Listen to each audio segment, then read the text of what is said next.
Selamat sore bagi mahasiswa yang menyimak video ini. Semoga semua dalam keadaan sehat.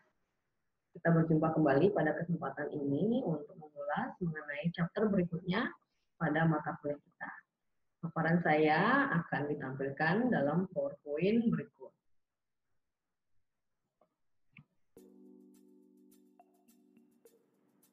Pada video kali ini kita akan membahas topik mengenai riset pemasaran global. Poin-poin yang akan kita bahas dalam chapter kali ini adalah yang pertama, memformulasikan permasalahan riset. Yang kedua adalah riset pemasaran global dengan data sekunder, kemudian riset pemasaran global dengan data primer, dan yang keempat adalah riset pemasaran global dengan mempergunakan internet, kemudian penilaian ukuran pasar, dan yang terakhir adalah teknologi informasi pasar yang terbaru.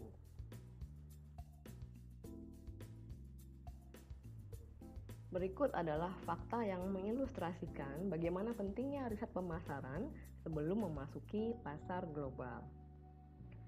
Lebih dari 80 tahun setelah meluncing produknya di Amerika, Oreo mulai memperkenalkan produknya di Cina. Namun permasalahannya, penjualan Oreo di Cina tidak menunjukkan perkembangan yang baik selama 5 tahun. Untuk itu, Kraft kemudian mengadakan riset pasar dalam skala yang cukup besar. Dari hasil riset tersebut, Kraft mengetahui bahwa rasa Oreo yang dipasarkan terasa terlalu manis bagi konsumen di Cina.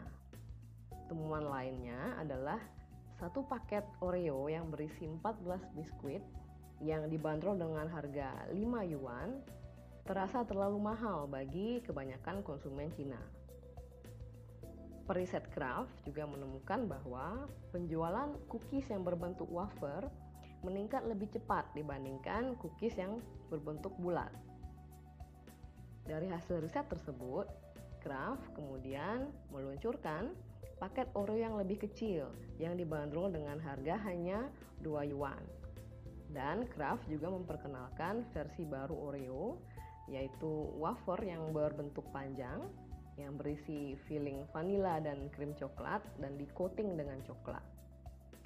Oreo yang baru ini sangat sukses di pasar Cina, sehingga Kraft juga memutuskan untuk menjual Oreo ini di pasar Asia yang lain, termasuk Australia dan di Kanada.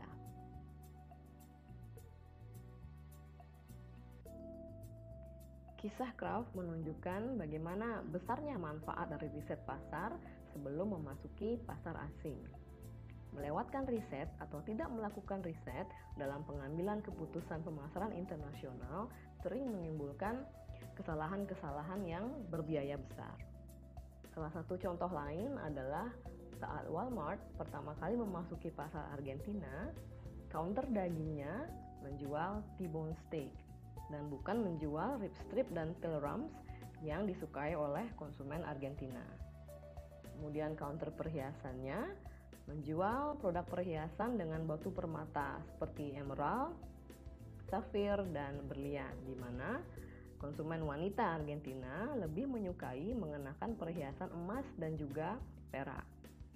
Kemudian departemen hardware-nya menjual peralatan dengan 110 volt electric power, sedangkan standar di seluruh Argentina adalah 220 volt. Jelas bahwa Walmart tidak melakukan riset pasar dalam memasuki pasar Argentina. Riset pasar membantu manajer dalam dua hal. Yang pertama adalah untuk membuat keputusan yang lebih baik karena pemahaman yang lebih baik atas persamaan dan perbedaan antar negara. Yang kedua adalah untuk memperoleh support dari anak perusahaan lokal terkait dengan keputusan pemasaran yang diusulkan. Berbagai metode riset pemasaran yang tersedia bagi riset pasar domestik juga dapat dilakukan dalam konteks global dan cukup efektif. Contoh dari metode tersebut adalah metode riset dengan kuesioner, riset dengan focus group, dan teknik multivariat seperti analisis cluster dan conjoint measurement.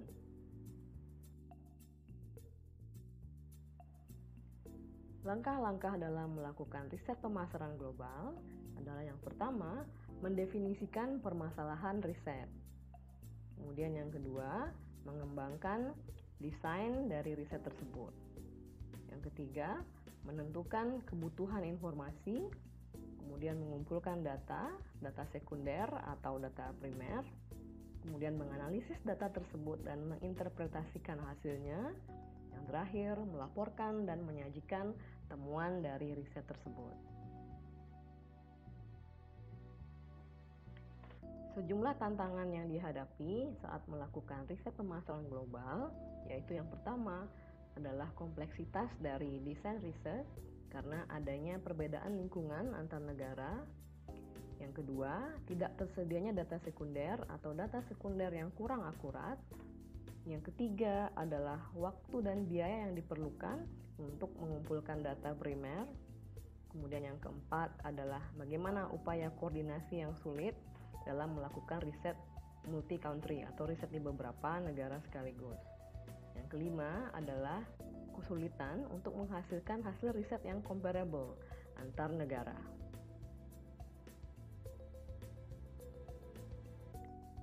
Setiap riset dimulai dengan definisi yang cukup jelas terkait dengan permasalahan yang ingin diatasi. Setelah permasalahan riset jelas, permasalahan tersebut kemudian diterjemahkan ke dalam beberapa pertanyaan riset yang spesifik. Contohnya adalah studi mengenai positioning produk yang dilakukan BMW di pasar Eropa, berfokus pada 3 isu berikut. Pertanyaan yang pertama dari riset BMW tersebut adalah apa yang menjadi concern dari konsumen mobil di Eropa dan apa yang mereka inginkan pada mobil mereka. Yang kedua adalah apa yang mereka persepsikan mereka dapatkan dari beberapa brand-brand mobil yang tersedia. Dan yang ketiga, bagaimana implikasi dari kedua jawaban tersebut terkait dengan positioning BMW di beberapa negara di Eropa. Kesulitan utama dalam memformulasikan permasalahan riset adalah kurangnya familiaritas terkait dengan lingkungan pasar asing. Hal ini dapat menyebabkan manajer membuat asumsi-asumsi yang salah mendefinisikan permasalahan riset, dan pada akhirnya membuat kesimpulan yang salah mengenai pasar asing. Untuk mengurangi ketidakpastian ini, riset eksploratory pada tahap awal dari proses riset sangat bermanfaat untuk dilakukan. Salah satu metode yang cukup berguna untuk melakukan riset preliminary atau pendahuluan adalah survei omnibus. Survei omnibus adalah survei yang dijadwalkan secara reguler dan diselenggarakan oleh agensi riset seperti contohnya AC Nielsen yang memuat berbagai pertanyaan dari sejumlah klien. Klien umumnya adalah perusahaan-perusahaan yang ingin memperoleh informasi-informasi singkat mengenai produknya. Survei dilakukan pada konsumen dalam jumlah sampel yang sangat besar yang dikumpulkan oleh agensi riset tersebut. Kuesioner terdiri atas sejumlah besar pertanyaan pada berbagai jenis topik. Masing-masing klien riset atau dalam hal ini perusahaan dapat mengikutsertakan atau menitipkan satu atau lebih pertanyaan pada survei tersebut dan berbagi biaya untuk memperoleh informasi demografi terkait responden dengan klien-klien lain yang juga terlibat dalam survei. Manfaat utama dari survei omnibus adalah dari segi biaya, karena perusahaan-perusahaan yang terlibat berbagi pengeluaran atau expense, sehingga biaya untuk masing-masing perusahaan ini dapat ditekan. Di samping itu, hasil dari survei omnibus ini dapat diperoleh dalam waktu yang cukup singkat. Kemudian, kelemahan utama dari omnibus survei ini adalah hanya sejumlah atau hanya terbatas jumlah informasi yang diperoleh oleh klien. Omnibus Survey umumnya cocok diterapkan jika perusahaan ingin menanyakan beberapa pertanyaan yang cukup sederhana dan diberlakukan pada jumlah sampel responden yang cukup besar. Omnibus Survey juga merupakan suatu opsi untuk menaksir besarnya potensi pasar untuk produk dari suatu perusahaan di pasar asing saat perusahaan tersebut hanya memiliki budget yang terbatas untuk melakukan riset. Berikut adalah ilustrasi dari survei Omnibus, di mana coverage geografi dari survei tersebut dilakukan di kota-kota utama yaitu Guangzhou, Shanghai, dan Beijing, dan juga di 7 kota-kota lainnya. Kemudian secara timing, survei dilakukan dalam 4 putaran dengan ukuran sampel atau jumlah sampel 500 responden di masing-masing city. Kemudian prosedur samplingnya adalah dengan random probability dan metode face-to-face interview. Hasil yang akan disampaikan kepada perusahaan adalah tabel dan juga gambar-gambar grafik seperti itu, dan kemudian informasi demografi termasuk jenis kelamin, umur, tingkat pendidikan, status pernikahan, jumlah anggota keluarga, siapa pengambil keputusan pembelian dalam keluarga, kepala keluarga, pekerjaan, dan juga pendapatan bulanan. Contoh dari pertanyaan dalam Omnibus Survey adalah yang pertama, apakah Anda mempergunakan produk X? Seberapa sering Anda mempergunakan produk X? Apa yang Anda sukai dan tidak sukai mengenai produk X? Dan berapa harga yang harus Anda bayar untuk produk X, dan pernahkah Anda melihat iklan untuk produk Y? Terkait dengan biaya total bagi klien yang ikut serta dalam Omnibus Survey tergantung pada jumlah pertanyaan yang mereka ikut sertakan. Yang kedua adalah sifat dari pertanyaan, apakah pertanyaan terbuka atau pertanyaan tertutup. Yang ketiga adalah besarnya sampel atau jumlah sampel. Dan yang keempat, jumlah kota tempat melakukan riset.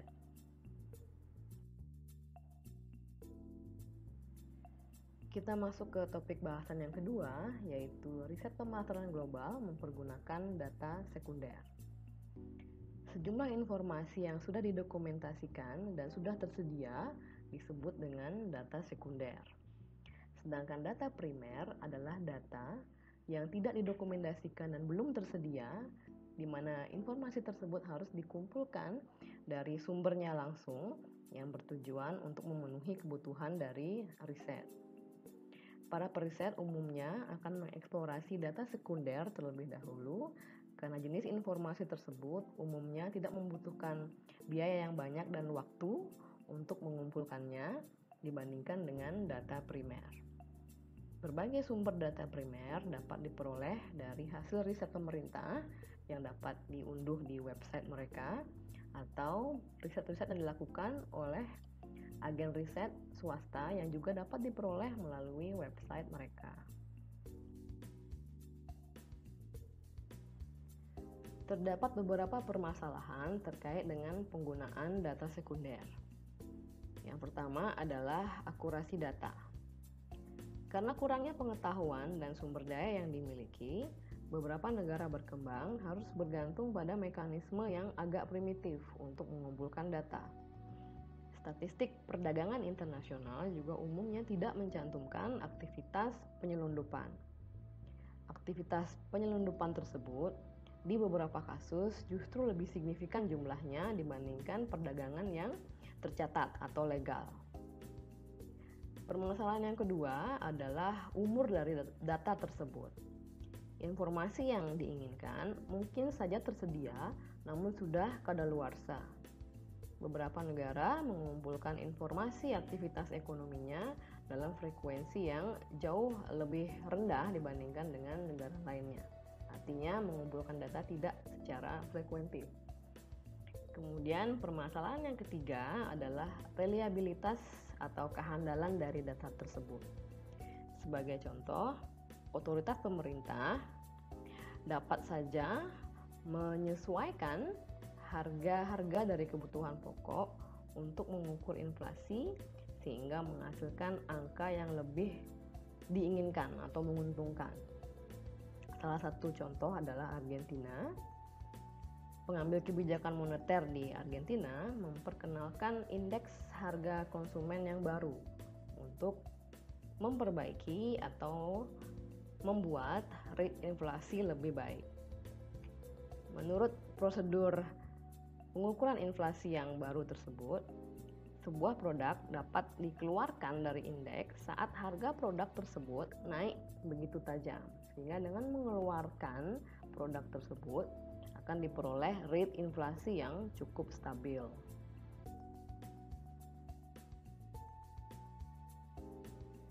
Permasalahan berikutnya terkait dengan data sekunder adalah komparabilitas data. Suatu data sekunder dapat menggunakan satuan yang berupa nilai, sementara data sekunder lainnya mempergunakan satuan berupa volume. Katakanlah seorang periset ingin memperoleh statistik atau informasi mengenai penjualan minuman keras di Indonesia dan Thailand. Di Indonesia, data tersebut tersaji dengan satuan nilai atau jumlah rupiah penjualan dari minuman keras tersebut. Sedangkan di Thailand, data tersebut tersedia dalam volume, artinya berapa botol minuman keras yang terjual. Kedua data tersebut menjadi tidak comparable karena mempergunakan satuan yang berbeda.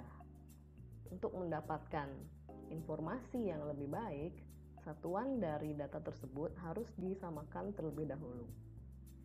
Permasalahan lainnya juga adalah dalam beberapa data terkait dengan penjualan minuman keras, beberapa negara mencantumkan penjualan champagne, sedangkan negara lain mungkin tidak mencantumkan. Sehingga data-data ini menjadi tidak comparable antar negara. Permasalahan yang kedua adalah lumping data atau mengumpulkan data dalam jumlah yang besar atau berbagai macam data dalam satu data yang utuh. Contohnya adalah petugas pencatatan data seringnya mengelompokkan statistik beberapa variabel dalam kategori yang sangat luas. Contohnya, jika ingin mengetahui seorang periset yang ingin mengetahui tingkat penjualan minuman keras satu negara akan menemui kesulitan karena data yang tersedia hanya data yang sangat luas, yaitu data penjualan minuman di negara tersebut. Data tersebut termasuk di dalamnya data penjualan minuman dalam kemasan, minuman keras, minuman berenergi, dan yang lain-lain. Dan data tersebut tidak dikategorikan berdasarkan kategori tersebut, namun dijadikan satu dalam kategori yang luas. Sehingga hal tersebut menyulitkan dalam mengambil informasi yang lebih spesifik, seperti berapa angka penjualan minuman keras tadi. Jadi, lumping data ini menyebabkan berkurangnya kebermanfaatan data untuk keperluan riset pemasaran internasional. Kita masuk ke materi berikutnya, yaitu riset pemasaran global mempergunakan data primer. Data primer dapat dikumpulkan melalui beberapa cara. Yang pertama adalah melalui focus group, yang kedua riset survei, yang ketiga riset observasi, dan yang keempat tes pasar. Focus group adalah diskusi terstruktur dalam grup kecil dari target pelanggan atau konsumen, umumnya 8-12 orang dan terkadang lebih. Diskusi ini difasilitasi oleh moderator profesional. Tujuan dari diskusi fokus grup ini adalah untuk menghasilkan informasi yang dapat memandu pelaksanaan riset kuantitatif. Tujuan lainnya adalah untuk memperoleh informasi mengenai peluang pengembangan produk baru atau untuk menguji konsep produk baru yang sedang dikembangkan dan informasi-informasi lainnya.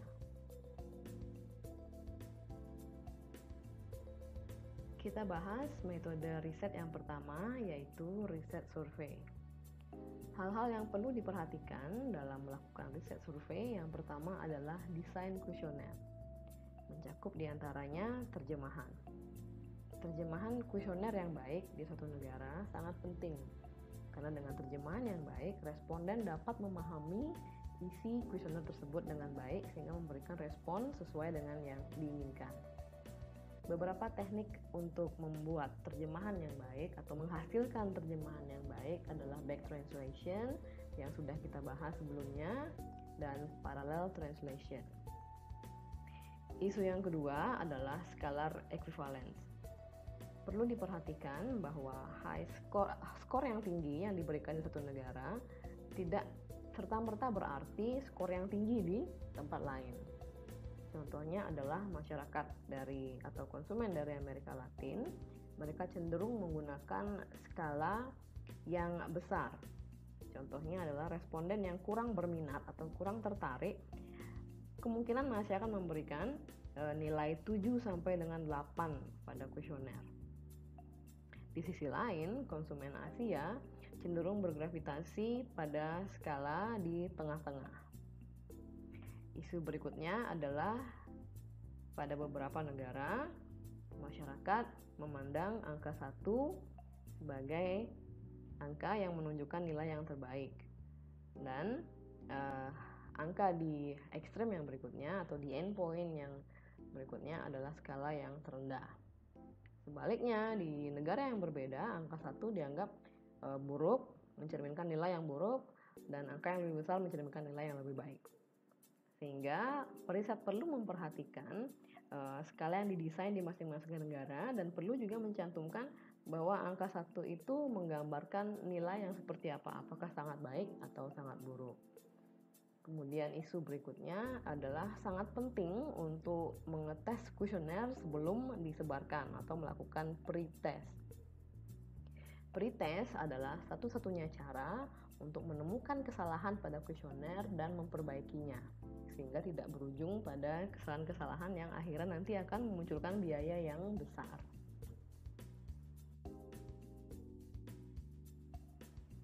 Isu yang kedua dalam riset survei adalah sampling plan atau rencana sampling. Rencana sampling pada dasarnya berpusat pada 3 isu berikut. Yang pertama adalah siapa yang akan disurvei atau siapa yang menjadi target populasi. Ini disebut dengan unit sample atau sampling unit. Yang kedua adalah berapa orang yang harus disurvei. Ini mencerminkan ukuran sampel. Dan yang ketiga, bagaimana cara mengambil responden dari target populasi. Ini disebut dengan prosedur sampling.